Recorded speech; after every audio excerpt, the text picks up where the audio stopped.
आप सभी का स्वागत है।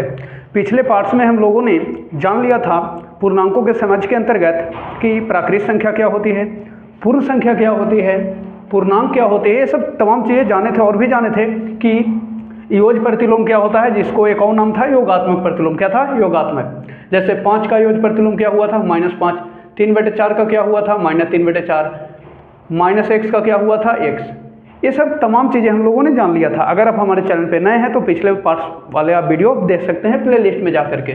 ठीक है, आज हम लोग पढ़ने वाले हैं बेसिक कॉन्सेप्ट, जिसका नाम है जोड़ और घटाव के पूर्णांक जो हैं उस पर हम लोग उनका गुण जानेंगे कि पूर्णांकों का जोड़ और घटाव के लिए क्या गुण होते हैं।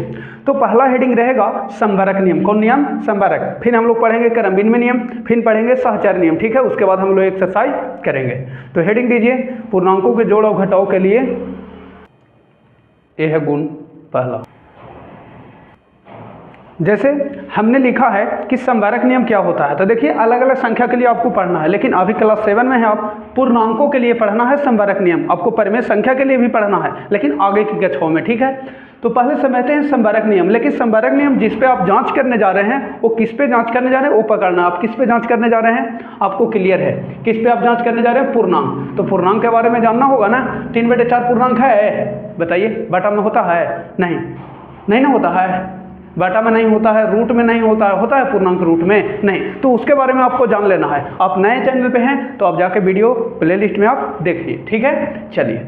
तो पूर्णांकों के लिए देखना है कि दो पूर्णांकों को जोड़ना है, घटाव के भी देखना है।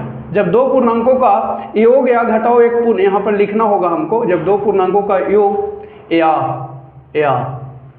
घटाव, योग या घटाव, योग या घटाव पूर्णांक हो तो वहां संभरक नियम लागू होगा, अन्यथा नहीं। यानी जोड़ के भी देखना है और घटा के मिलना चाहिए पूर्णांक। क्या मिलना चाहिए? पूर्णांक। ठीक है, देखिए जैसे एग्जांपल नहीं क्लियर हुए, एग्जांपल समझिए। जैसे मान लिया कि 5 है, एक पूर्णांक है, 7 भी एक पूर्णांक है। ठीक, इसको जोड़िए, कितना मिला? 12। 12 है कि नहीं पूर्णांक? क्योंकि पूर्णांक में प्लस वाला वैल्यू भी होता है, माइनस वाला भी। आप जानते हैं पूर्णांक के बारे में, पूर्णांक के बारे में आप जानते हैं। क्या जानते हैं? कि प्लस वाला भी इसमें होता है, प्लस और माइनस दोनों, प्लस और माइनस दोनों। जैसे 1 2 3, लेकिन बाटा में नहीं होता है, रूट में नहीं होता है ना।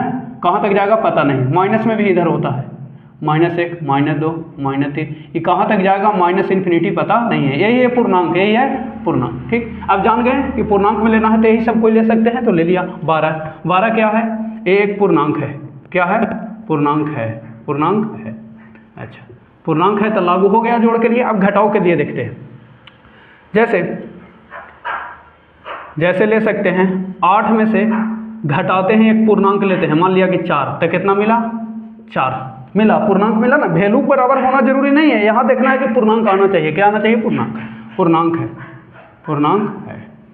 अब ये कह रहा है कि सर माइनस में लीजिए पूर्णांक। मान लीजिए कि -7 ले लिए, पूर्णांक है। एगो मान लिया कि ले लिए -18, ये भी कोई चीज़ है, पूर्णांक। तो जब दो चिन्ह एक साथ आता है तो उसके पहले कोष्ठ लगाते हैं। ठीक है, चलिए। तो माइनस से 7, माइनस गुने माइनस क्या हो गया? +18। कितना आ गया बताइए? 11 आ गया। ये भी एक क्या है? पूर्णांक है।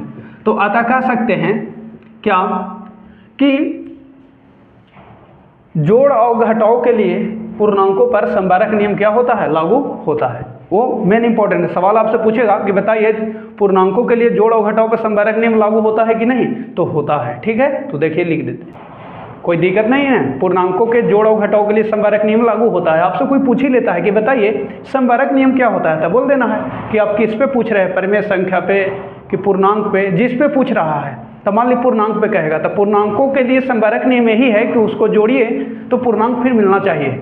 घटाव के लिए पूछ रहे तो उसको घटाइए तो पूर्णांक मिलना चाहिए। ठीक है, अब लिखिएगा दूसरा नियम, क्रम विनिमय नियम। ये देखिए क्रम विनिमय नियम है। क्रम विनिमय नियम नाम से ही आपको पता चल रहा है, क्रम बदल करके उसको देखना है, जोड़ या घटाव करके। ठीक है, और वहाँ अगर वो बराबर, यहाँ वैल्यू बराबर होना चाहिए, जोड़ और घटाव करके, स्थान बदलने पर वैल्यू बराबर, तब वहाँ लागू होता है। देखिए जैसे देखिए समझ ही लेते हैं कि ये क्रम विनिमय नियम क्या है। पहले एग्जाम्पल, जैसे मान लिया कि पहला एग्जाम्पल लिया, देखिए जैसे ले लिया कि 3 और एक और लेते हैं, मान लिया कि -2। ठीक, ये पूर्णांक है 2 आपका, इसमें कोष्ठ लगा देते हैं। ठीक, क्योंकि दो चिन्ह एक साथ आ जाता है साथ ही साथ, तो कोष्ठ लगाते हैं। अब इसका देखिए वैल्यू निकाल के आप वैल्यू निकालिए, निकालता हूँ कितना आवेगा बताइए आप ही। तो इधर मैं बराबर देता हूँ, चलो 3 प्लस गुने माइनस क्या हो गया माइनस, कितना बचा 1। अब क्या करना है इधर आपको इतना में, अब इसका क्रम बदलना है। क्रम बदलना है का मतलब उल्टा क्रम, उल्टा क्रम मतलब नहीं समझ में आया। 3 को इसके जगह पे बैठा दीजिए -2 के जगह पे, और -2 को किसके जगह पे बैठा दीजिए 3। तो यहाँ से बन जाएगा ऐसे -2 और प्लस क्या हो गया 3। अब देखिए वैल्यू समान आना चाहिए, क्या आना चाहिए समान, लिखल है ना समान, समान। तो देखिए तो ये -2 हो गया +3, फिर बचा कितना 1, दोनों बराबर है बताइए, है ना बराबर है,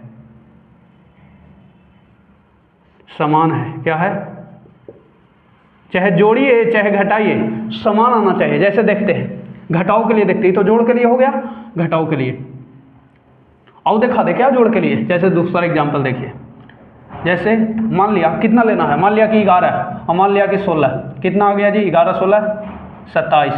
फिर देखिए इसको उलट दीजिए, 16 को इधर और 11 को उधर, लिखल है ना कि दो पूर्णांकों का योगफल उल्टे क्रम का योगफल अगर समान होता है तो वहाँ क्रमबेद में नियम लागू होगा।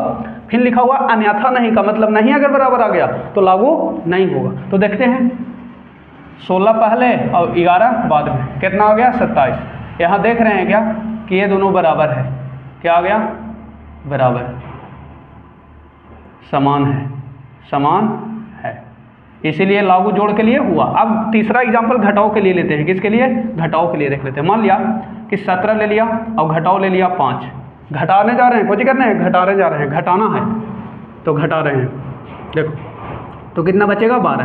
अब स्थान चेंज करिए, इसको भेज दीजिए हाँ, अब इसको भेज दीजिए यहाँ, तो देखिए 5 आ गया इधर और 17 चल गया उधर, और बीच में जो चिन्ह है वही रहेगा, उससे कोई चेंजिंग नहीं, घटाना है आपको, घटाइए। स्थान जब दो पूर्णांकों का योगफल उल्टे क्रम का योगफल समान होना चाहिए, उलट दिए उलट दिए। अब देखो तो कितना आवेगा जी -12 आवेगा। अब बताइए कि ये दोनों जो आप देख रहे हैं, ये दोनों जो आप देख रहे हैं ये बराबर है, बताइए है बराबर जी, लिखेंगे समान नहीं है, वो -12 है, ये 12 है, समान नहीं। तो बताइए घटाओ के लिए क्रम इनमें नियम लागू होगा। 10 में से 3 घटाइए, 10 में से 3 तो 7, और फिर कहेंगे 3 को उधर, 3 में से 10 घटाओ, दोनों बराबर है क्या नहीं बराबर है, इसलिए कहेंगे कि घटाओ के लिए लागू नहीं होता है लेकिन जोड़ के लिए होगा।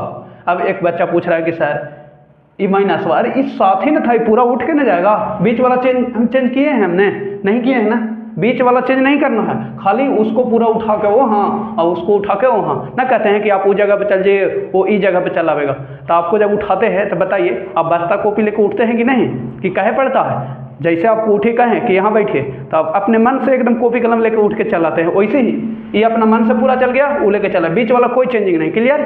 तो यहाँ पर कह सकते हैं कि जोड़ के लिए लागू होता है लेकिन घटाओ के लिए लागू क्रम इनमें नियम नहीं होता है। किसके लिए पूर्णांक के लिए। तो लिख देता हूँ, लिखिए बहुत अच्छे से नोट्स बनाइए, कोई दिक्कत नहीं है, पूछना है। अतः कह सकते हैं कि पूर्णांकों के जोड़ के लिए क्रम इनमें नियम लागू होता है लेकिन घटाओ के लिए नहीं। आपसे पूछे कि क्रम इनमें नियम घटाओ पर लागू होता है तो नहीं, क्योंकि उलट के जब जोड़ा जाता है तो वहाँ पर वैल्यू बराबर आ रहा है, देखिए नहीं ना आ रहा है, लेकिन जोड़ के लिए देखिए यही पहला ही दूसरा एग्जाम्पल आ रहा है कि नहीं। हाँ, ज़्यादा दिक्कत हो तो कमेंट बॉक्स में ज़रूर बताइए हमें, ठीक है। चलता हूँ तीसरा रूल, इसी तरह से नोट्स बनाइए, कोई दिक्कत नहीं है। सहचार नियम, इसी को मम्मी अकाउंट हमसे बुलाते हैं, जिसको सहचारी नियम भी कहते हैं, ठीक है, एसोसिएटी लॉ। देखिए लिखिए, ये जो आप सहचारी नियम देख रहे हैं ये 3 संख्याओं के लिए लागू होता है। कितने संख्याओं के लिए लागू होता है 3 के लिए। इसमें करना क्या होता है, 3 संख्या चाहे पूर्णांक हो चाहे आप परिमेय संख्या किसी पे जांच रहे हैं, जब भी सहचारी नियम की चर्चा होगी तो क्या संख्या के लिए लागू होता है 3 के लिए, कोई दिक्कत नहीं। तो मान लेते हैं इसका कुछ रूल है, ठीक है, अगर वो बराबर हो जाता है उस रूल को फॉलो कर लेता है तो वहाँ सहचारी नियम लागू होगा, अन्यथा नहीं। जैसे यहाँ पर मान लेता हूँ मैं, माना कि पूर्णांक के लिए चल रहे थे ना, माना कि a, b, c 3 पूर्णांक है, 3 पूर्णांक है, इसीलिए अगर इस शर्त को फॉलो कर लेता है a, b, c, ठीक है, अगर बराबर हो जाता है a, b, c, कहने का मतलब ये है, इसमें क्या करना होता है जोड़ के लिए। अगर मैं चेक करूं तो करना क्या होता है कि कोई दो को में पहले कोष्ट लगाना होता है। तो मान लिया कि ये दोनों में पहले कोष्ट लगा दिया, ये दोनों में, तो आपकी ये दोनों में लगाए तो आपके ये दोनों में होना चाहिए। और अगर इसका वैल्यू बराबर हो गया, अगर इसका वैल्यू दोनों का बराबर हो गया, चाहे जोड़ के लिए हो चाहे घटाव के लिए हो, अगर बराबर हो गया तो वहाँ लागू होगा सहचार नियम उस जोड़ पर या घटाव पर। अगर बराबर वैल्यू हो गया तो लागू होगा, अन्यथा ना बराबर हुआ तो वैल्यू बराबर नहीं हुआ तो वहाँ लागू सहचार नियम नहीं होगा। जैसे मैं एग्जाम्पल पे चलता हूँ, जैसे पहला एग्जाम्पल, जैसे 1 ले लिया, 2 ले लिया, 3 ले लिया, कोई दिक्कत नहीं।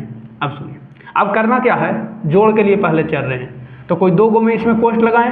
आपको इन्हें भी लिख लेना है 1 2 3, ये दोनों में कोष्ट लगाएं, 2 3 में, तब कि ये दोनों में लगाइए। दोनों को देखिए वैल्यू निकाल के, बराबर अगर आ गया तो वहाँ लागू होगा और ना बराबर हुआ तो लागू नहीं होगा। कोष्ट का मतलब क्या है कि पहले अंदर वाला का काम होगा। 2 और 3 कितना हो गया, 5, कोई दिक्कत नहीं। 5 और 1 कितना हो गया, 6। इधर भी देखता हूँ 6 आना चाहिए, ठीक। चलिए, तो पहले इसका काम होगा कोष्ट वाला का, 1 और 2 3 हो गया, और वो 3 3 और 3 6। यहाँ आप क्या देख रहे हैं, देख क्या रहे हैं कि ये दोनों वैल्यू बराबर हो गया ना, है तो अब वैल्यू ले सकते हैं। चलिए अभी लेके दिखाता हूँ, समान है, समान है, ठीक है। दूसरा एग्जाम्पल मैं आपको दिखाता हूँ, आप लोग इसके नीचे लिखना एग्जाम्पल, ठीक है। हाँ, नोट्स अच्छा से बनाना है। जैसे मान लिया कि -3 ले लिया, -8 ले लिया, मान लिया कि 4 ले लिया, कुछ ले लिया, फिर यही चीज़ वाली लिख लीजिए, -3 -8 4। आपको जोड़ पर चलना है, पहले तो जोड़ दीजिए सब में, जोड़ यदि लगाएं तो देखिए 2 को चिन्ह आ गया, कोष्ट लगाए हैं, जोड़ लगा दिए।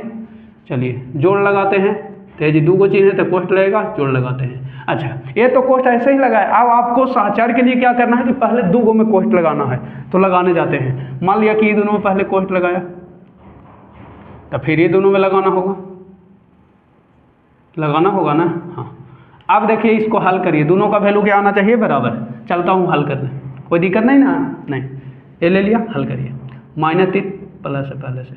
अब देखिए -8 और ये कितना है, 4, तो -8 में 4 जोड़ेंगे तो कितना होगा, -4, 12 ना 8 रुपये कर्जा था, 4 दे रहे हैं तो वो 4 बच्चे का कर्जा में, -4 रह गया, ठीक। अब सुनिए,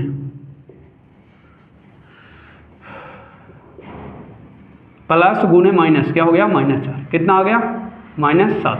जोड़ के लिए चल रहे हैं। अब देखिए इसका पहले अंदर का काम होगा, प्लस गुने माइनस क्या हो जाएगा, माइनस हो जाएगा 8, हाँ, +4। अब देखिए -8 और -3 कितना हो गया, -11, वो कितना 4, कितना आया, -7, -7 ना। अब देख रहे हैं कि दोनों वैल्यू क्या है, बराबर है, तो कह सकते हैं कि यहाँ जो होगा समान है, क्या है वैल्यू, समान। तो जोड़ के लिए तो ठीक है, घटाव के लिए एक देख लेता हूँ एग्जाम्पल। चलिए मान लिया कि 1 के 2 3 ले लिए, आपको कोई करना है, घटाना है, कोई करना है, घटाना है। चलिए घटाइए, देखिए घटाव लगाए थे, पहले बीच में ऐसे कर दीजिए, घटाव लगा दिए। चलिए घटाव, मान लिया कि दोनों पहले कोष्ट लगा, तभी दोनों में लगाते हैं। अब वैल्यू निकाल के देखिए, बराबर आना चाहिए, हाँ, कोई दिक्कत ना है ना। 1 -2 में से 3, इसको ऐसे समझिए ना, तो 2 में से 3 घटेगा तो कितना, -1, ये दोनों कम होगा, कितना बचेगा, -1, और -1 जब 2 चिन्ह आया तो कोष्ट लग गया। अब देखो -1 है, माइनस गुने माइनस क्या हो गया, +1, 1 और 1 कितना हो गया, 2। इधर देखते हैं, 1 में से 2 घटेगा, 1 में से 2 तो कितना आएगा, -1 लिख लिया। चलिए कोष्ट लगा भी सकते हैं, चलिए लगा लिया, -3, तो ये -1 और वो -3 तो कितना हो गया, -4। आप क्या देख रहे हैं कि दोनों बराबर है, बताइए ये दोनों बराबर है जी, समान नहीं है, तो बताइए घटाव के लिए सहचार नियम लागू होगा, आप ही बताइए, लागू होगा, देख लीजिए अच्छा से, लागू होगा। घटाव के लिए जो है सहचार नियम लागू नहीं होगा, आपको ये नोट्स कर लेना है। अब नीचे मैं लिख देता हूँ, ठीक है। तो यहाँ से लिख लीजिए कि पूर्णांकों के जोड़ के लिए सहचार नियम लागू होता है, जबकि घटाव के लिए नहीं। अब बता दीजिएगा ना कि जोड़ के लिए क्यों हुआ लागू, क्योंकि दोनों का वैल्यू समान आ गया कोष्ट बदलने पर, और घटाव में देखा गया कि वैल्यू समान नहीं आया। आपसे पूछा जाए सहचार नियम क्या है, तो कहिए कि 3 संख्याओं के लिए लागू होता है। इसमें क्या किया जाता है कि पहले 2 को में कोष्ट लगा के हल किया जाता है, फिर कोष्ट को बदला जाता है। अगर उसका वैल्यू बदलने के बाद बराबर आ जाता है तो वहाँ लागू होगा, अन्यथा नहीं, ठीक। अब कुछ और छोटी सी बातें हैं जिसका नाम है योज तत्समक, उसको समझते हैं, फिर हम लोग एक्सरसाइज शुरू करेंगे, ठीक है। तो देखिए, तो यहाँ पर योज तत्समक क्या होता है, शून्य को योज तत्समक कहा जाता है। एडेटिव आइडेंटिटी, वो होता क्या है कि शून्य को किसी के साथ जोड़िए तो कोई वैल्यू में परिवर्तन नहीं होगा। जैसे फॉर एग्जाम्पल की अगर मैं बात करूँ तो जैसे 5 में 0 को जोड़िए या 0 में 5 को जोड़िए, वैल्यू क्या मिलेगा बताइए, दोनों से क्या मिला 5, कोई चेंजिंग हुआ। तो यहाँ 5 के लिए जो योज तत्समक कहलाएगा वो कितना कहलाएगा, 0। 0 क्या है, योज तत्समक, योज तत्समक। 0 क्या है, योज तत्समक। आपसे सवाल, अब आपके मन में सवाल आएगा कि सर ये तो दिया कहला है, इसको तो किसी के साथ जोड़ेंगे तो कोई वैल्यू चेंजिंग नहीं होगा, चाहे -20 के साथ भी जोड़ेगा तो कोई चेंजिंग नहीं होगा, -20 आवेगा ना। तो सर ये दिया है क्यों पढ़ने के लिए, अब इसलिए दिया है कि आप जो हैं ज्ञान ग्रहण कर रहे हैं, तो ज्ञान ग्रहण कर रहे हैं, आपसे सवाल अब लोग करें कि बताइए 20 में ऐसी कौन सी संख्या जोड़ें कि उसका मान में परिवर्तन नहीं होगा। तो आप सोचने लगेगा कि क्या बोल दी है, वाह, नहीं सोचना नहीं है, आपने पढ़ा है जो योज तत्समक एडेटिव आइडेंटिटी की शून्य एक ऐसी संख्या है जिसको किसी के साथ जोड़िए कोई मान में परिवर्तन नहीं होगा। क्लियर हो गया, या किसी के साथ घटाइए, इसीलिए दिया है। अब आपसे कोई पूछे कि 50 में कितना जोड़ेंगे कि इसके मान में परिवर्तन नहीं होगा, तो घबराइएगा ना, कहिए कि क्या बात कर रहे हैं सर, 50 में कितना जोड़ेंगे कि 50 से आवेगा, मान में परिवर्तन नहीं, 0 को जोड़ दीजिए ना, 50 में कितना घटावेंगे कि मान में परिवर्तन नहीं होगा, तो 0 को घटा दीजिए या जोड़ दीजिए, 50 से आवेगा, कोई दिक्कत ना है कि परेशान हो गए नहीं ना, ठीक, क्लियर हो गया। अब कुछ आपके बुक्स का क्वेश्चन आंसर है, स्वयं करके देखना है, उसको मैं बताता हूँ, ठीक है। देखिए, और कोई दिक्कत है तो बताइए। तो देखिए, कुछ स्वयं करके बनाना है जो आप लोग को बनाना है। जैसे पहला जो देख रहे हैं कि -5 में -2 जोड़ा है और फिर -2 में 5 जोड़ा है, तो बोलिए वैल्यू दोनों के बराबर है, इधर भी आवेगा 3 और इधर आवेगा 3, तो इसमें गुण लिखना है। तो कौन गुण हो जाएगा, जब वैल्यू बराबर है क्रम बदल के जोड़ागा तो वहाँ क्रम भिन्न में नहीं है, पहला के आंसर क्रम भिन्न में।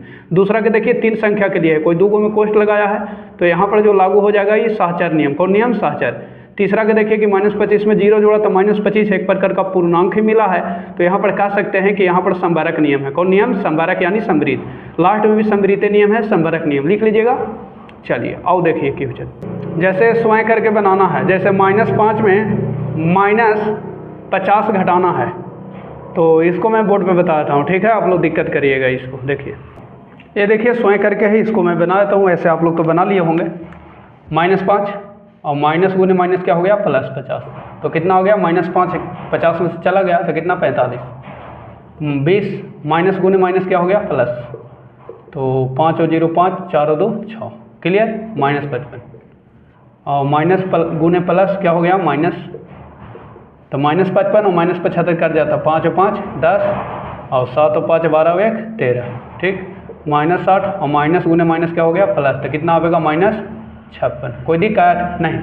अब देखिए आपको ए बनाना है, जैसे आप देख रहे हैं ए, इसमें स्वयं करके इसमें भरना है आपको लॉजिक, 4 के बाद 12, 12 के बाद 20, 20 के बाद 28, क्या लॉजिक देख रहे हैं आप बताइए, 8 8 जोड़ रहा है तो 8 8 जोड़ के आगे बना दीजिएगा, 28 में 8 जोड़ेंगे तो कितना 36, 36 में 8 जोड़ेंगे तो कितना 44, 44 में 8 जोड़ेंगे तो कितना 52, भर लीजिएगा। फिर देखिए कि 8 के बाद 6, 6 के बाद 4 हो गया, तो इसमें क्या देख रहे हैं 2 2 घटा रहा है तो 2 2 घटा दीजिए, 4 में 2 घटेगा तो 2, 2 में 2 घटेगा तो 0 और फिर 0 में 2 घटाएंगे तो -2, फिर -2 में तो -4, ठीक। फिर देखिए -8 -12 तो -16 और -20 दिले है, फिर -24 और फिर -28, फिर देखिए -15 -10 -5 तो आ जाएगा 0 और 0 के बाद आ जाएगा 5 और फिर हो जाएगा 10, ठीक है। अब अगले पार्ट में हम लोग मिलेंगे, आज के लिए इतना ही, अगले पार्ट में हम लोग मिलेंगे एक्सरसाइज के साथ। हमारे वीडियो को ज़रूर सब्सक्राइब करें, दोस्तों में शेयर करें, लाइक करें और चैनल पे नए हैं तो ज़रूर और दूसरे दोस्तों को बताइए कि इस पे 7 क्लास की बुक की जो मैथ है वो बहुत अच्छे तरीक़ा से कॉन्सेप्ट के साथ पढ़ाया जाता है, इसलिए चैनल को सब्सक्राइब करिए और दोस्तों में शेयर करिए। Thank you.